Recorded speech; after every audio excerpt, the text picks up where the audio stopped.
한 나이 드신 여배우가 사진관에 들렀습니다. 사진을 찍기 전에 배우가 사진사에게 이렇게 부탁을 합니다. 선생님, 제 주름살을 보정하지 말아주세요. 다른 사람과는 정반대로 이야기하는 사람의 말을 듣고 사진사가 궁금해서 이유를 물었습니다. 왜 그런데요? 그러자 이 배우가 이렇게 말합니다. 그걸 얻는데 평생을 걸렸거든요. 나무가 모진 비바람을 견뎌낸 후에 열매를 맺듯이 주름살은 인생의 비바람을 견뎌낸 나만의 아름다운 기록입니다. 그래서 어떤 사람은 내 얼굴에 핀 건 주름살이 아니라 주름꽃이라고 해야 하지 않을까요? 그렇게 반문했습니다. 여러분, 그 주름살이 아니고 주름꽃이라 합니다. 자랑스럽게 여기시기 바랍니다. 어느 책에서 본 긍정의 마음을 표현한 글입니다. 그림을 하나 보시죠. 이 그림 무슨 그림이죠? 어디서 사용합니까? 그렇죠. 너무 쉬워서 말씀 안 하시죠? 애플사죠. 애플사의 로고입니다. 베어 먹다만 사과 한 입 꽉 깨물고 놔둔 사과의 모습이죠. 이 사과에 대한 일화가 있습니다.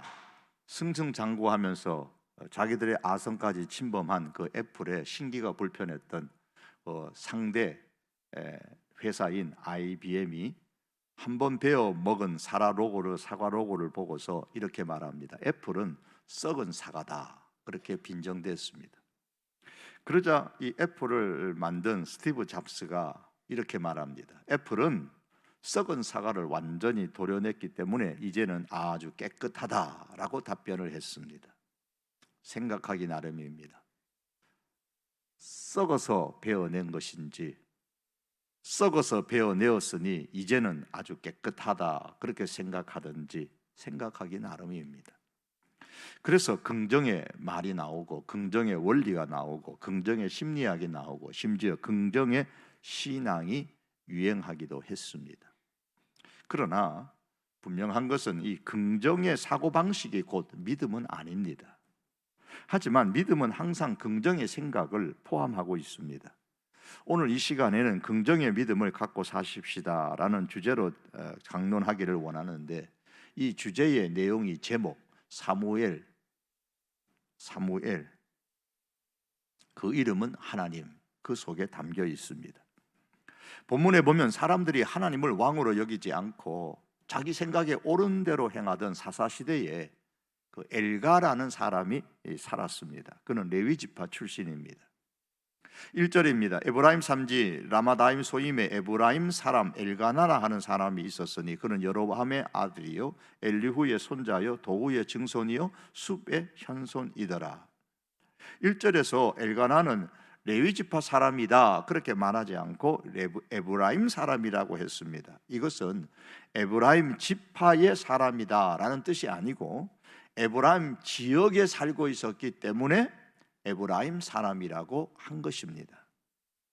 엘가나가 살고 있었던 라마다임 소임이 에브라임 산지 에브라임 땅이었습니다. 그런데 2절에 보면 엘가나에게는 아내가 2명 있었다 그랬죠.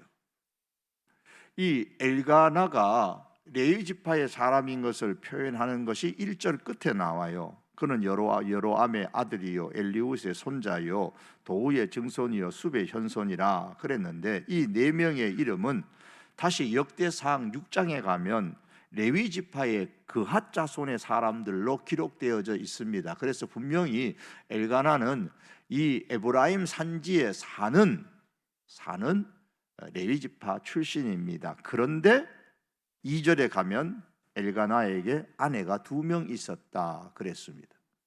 한 가정에는 한 아내면 족합니다. 이것이 신구약을 관통하는 하나님의 가정입니다. 혹자는 말합니다. 성경에 보면 야곱도 아내가 많았고 믿음이 좋았던 다윗도 솔로몬도 아내가 많았지 않았느냐고 말합니다. 예, 맞습니다.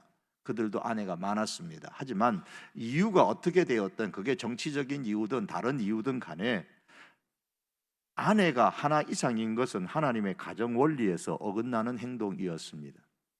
하나님은 한 사람 아담에게 아담 하나, 아담 둘, 아담 셋을 만들어주지 않았습니다.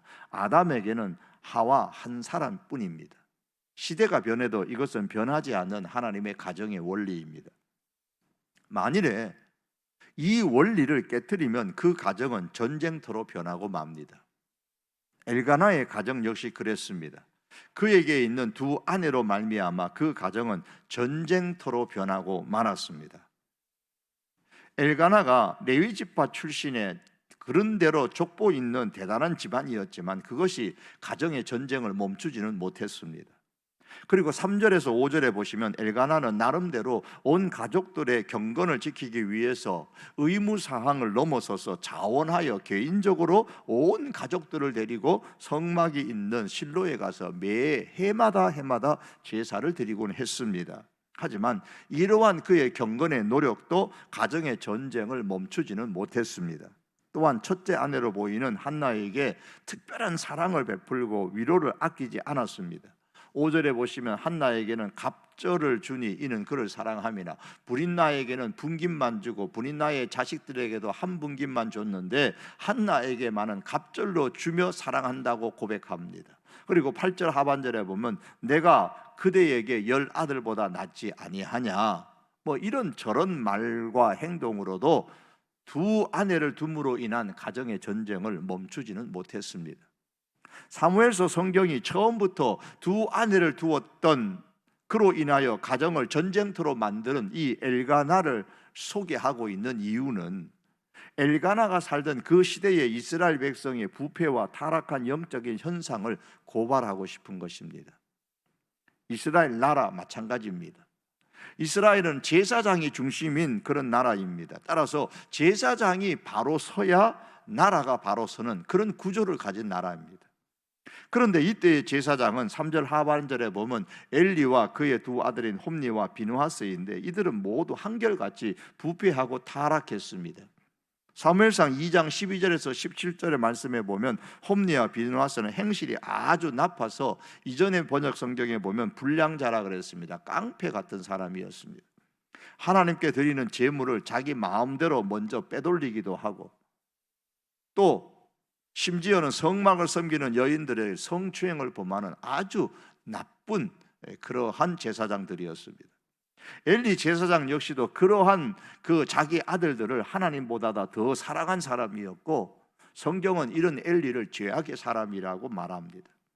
도덕적 신앙적 지주가 되어야 할 제사장들이 이렇게 부패하고 타락했으니 백성들이 타락하는 것은 그리 놀랄 일이 아닙니다. 백성들로 하여금 하나님께로 이끌어 가도록 만들어야 되는데 오히려 범죄하게 만드는 그런 제사장들이었습니다.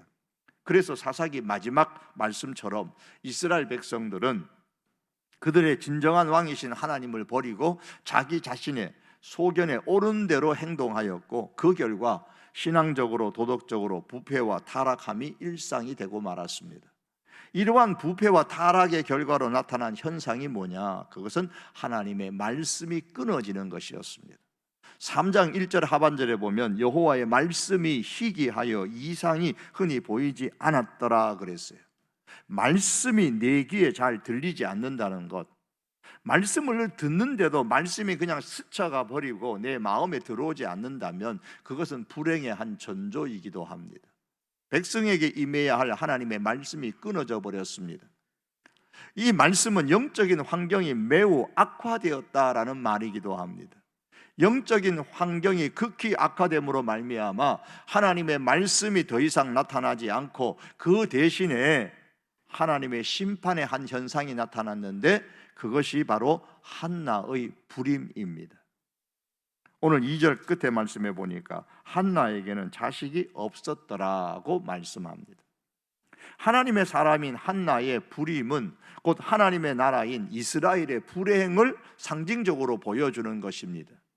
모든 시대에 모든 사람에게 다 적용되는 것은 아니지만 적어도 엘가나 시대의 한나의 그 불임만큼은 이스라엘의 불행을 상징합니다. 그리고 이것은 하나님의 축복의 단절을 의미합니다. 왜냐하면 한나의 불임은 자연적인 어떤 그런 현상이 아니라, 생리적인 현상이 아니라 하나님으로 말미암아 일어난 일이기 때문입니다. 5절 하반절과 6절을 보시겠습니다. 그러나 여호와께서 그에게 임신하지 못하게 하시니, 여호와께서 그에게 임신하지 못하게 하심으로 라고 했습니다. 성경 말씀에 의하면 자식은 본래 하나님의 축복을 의미합니다. 시편 127편 3절에 보라, 자식들은 여호와의 기업이요 태의 열매는 그의 상급이로다 라고 했습니다. 그리고 4절에 가면 젊은 자의 자식은 장사의 수중에 화살 같다고 했습니다. 그리고 시편 128편 6절에 보면 내 자식의 자식을 볼지어다 이스라엘에게 평강이 있을지로다 라고 하면서 자식을 하나님을 경외하는 사람에게 주시는 복으로 이해를 했습니다. 자식이 하나님께서 주신 복인데, 그런데 한나가 불임입니다. 자식이 없습니다. 그것을 하나님께서 만드셨다고 했습니다. 그러므로 한나의 불임은 하나님의 복이 끊어졌다라는 것을 의미합니다. 한나의 불임은 엘가나 시대의 이스라엘에 하나님의 복이 끊어졌다는 것을 상징하는 것입니다. 그러므로 그 당시 이스라엘 백성은 하나님의 복이 끊어진 시간 속에서 고통스럽게 살고 있었던 겁니다. 마치 한나가 불임 가운데 고통의 시간을 보낸 것처럼 말입니다. 한나는 불임으로 인해서 많은 고통을 겪었습니다. 6절에 보시면 여호와께서 그에게 임신하지 못하게 하심으로 그의 적수인 분인나가 그를 심히 격분하게 하여 괴롭게 하더라. 분인나, 둘째, 엘가나의 둘째 아내입니다. 이 한나를 아주 격분하게 만들어 괴롭게 만듭니다. 이로 인해서 한나는 울고 슬퍼하고 음식을 아예 전폐합니다. 7절에 보면 분인나가 그를 격분시키므로 그가 울고 먹지 아니하니. 그리고 이제 8절에서 계속 11절 이하를 계속 읽어보시면 한나가 슬퍼합니다. 괴로워합니다. 고통스럽습니다. 그래서 울고 식음을 전폐하고 통곡합니다. 울분이 쌓입니다. 이러한 한나의 고통은 곧 하나님의 복이 끊어진 이스라엘 백성의 고통을 나타내는 이미지입니다. 고통 가운데 있는 한나를 달래기 위해서 남편인 엘가나는 여러 면에서 노력합니다. 엘가나는 한나에게 당신 사랑합니다. 그리고 재물의 분깃을 분인나보다도 갑절 배나 더 줍니다. 그리고 8절 하반절에 보면 이렇게 말하죠. 한나여 어찌하여 울며 어찌하여 먹지 아니하며 어찌하여 그대의 마음이 슬프냐. 내가 그대에게 10 아들보다 낫지 아니하냐. 아들 많으면 뭐 하겠느냐. 내가 너한테 얼마나 잘해주느냐 그 얘기예요. 그러나 엘가나의 이런 사랑한다, 위로한다 하는 이런 말들이 한나의 불임의 고통 문제를 해결할 수는 없었습니다. 여전히 한나는 슬퍼하고 눈물을 흘리고 통곡했습니다. 고통이 멈추지를 않았습니다. 하지만 여기서 우리가 꼭 기억해야 할 것이 한 가지 있습니다. 한나의 불임의 그 기간이 고통의 시간인 것은 사실입니다. 하지만 고통의 시간만은 아닙니다. 왜냐하면 하나님을 볼 수 있는 시간이었기 때문입니다. 1장 10절에서 18절에 보시면 우리는 한나가 불임과 그에 관련된 그 1년의 고통의 시간을 보내면서 그 고통의 시간을 고통만의 시간이 아니라 어떻게 하나님을 찾는지, 하나님을 찾는 시간으로 만들었다라는 사실을 볼 수가 있습니다. 이 말씀에 의하면 한나는 간절하게 기도했습니다. 10절에 보면 한나가 마음이 괴로워서 여호와께 기도하고 통곡하였다. 통곡하며 기도했습니다. 간절한 기도입니다. 또한 11절에 보면 한나는 절박한 심정으로 기도했습니다. 서원하여 이르기를 주의 여종에게 아들을 주시면 내가 그의 평생에 그를 여호와께 드리고 삭도를 그의 머리에 대지 아니하겠나이다. 전형적인 서원의 기도입니다. 한나가 기도 가운데 서원을 했다는 것은 그만큼 그의 현실이 절박했다는 것을 의미합니다. 한나는 또한 12절에 보면 아주 끈질기게 기도합니다. 오래 기도했다고 그랬습니다. 13절에 열정적으로 기도했습니다. 얼마나 열정적으로 기도했든지 멀리서 지켜보던 엘리 제사장은 한나가 술에 취한 줄로 오해를 할 정도였습니다. 또한 15절에 보면 한나는 아주 솔직하게 기도합니다. 15절 하반절에 여호와 앞에 내 심정을 통한 것뿐이오니, 하나님 앞에 마음을 다 쏟아놓았다는 겁니다. 숨김이 없이 솔직하게 하나님 앞에 다 쏟아내었습니다. 그리고 18절 끝에 보면 기도 응답을 확신했습니다. 18절 하반절에 보면 한나가 가서 먹고 얼굴에 다시는 근심빛이 없더라 그랬습니다. 남편의 또 다른 아내인 브린나의 괴로움으로 인해서 한나가 식음을 전폐함으로 자신의 고통스러운 마음의 상태를 표현을 했었는데, 기도가 끝난 이후에는 아직 이루어진 것이 없지만은 가서 음식도 먹고 그 얼굴에 근심빛이 없었다라는 말씀은 그만큼 한나는 기도한 이후에 기도의 응답을 확신했다라는 겁니다. 한나는 자신의 불임과 그로 인한 고통이 남편의 사랑이나 위로의 말에 있는 것이 아니다라는 것을 알았습니다. 그의 고통의 문제를 해결할 수 있는 것은 오직 하나님께 달려 있다는 것을 알기에 그 고통의 시간에 고통스러웠지만 하나님을 찾는 시간을 가졌습니다. 그리고 간절하게, 끈질기게, 열정적으로, 솔직하고 절박한 심정으로 기도하고 기도 후에 기도 응답의 확신을 가졌습니다. 여러분, 우리말에 만석군은 만 가지 근심이 있고 천석군은 천 가지의 근심이 있다라고 하잖아요. 이 말을 들은 한 가난한 사람이 말합니다. 만 가지 근심이 있어도 좋으니까 만석군 한 번쯤 돼봤으면 좋겠다. 천 가지 근심이 있어도 좋으니 천석군 한 번이라도 돼봤으면 좋겠다라고 말합니다.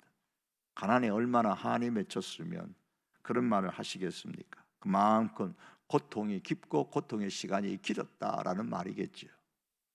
어느 집에 가든지 다 가면 화장실이 있습니다. 무슨 말입니까?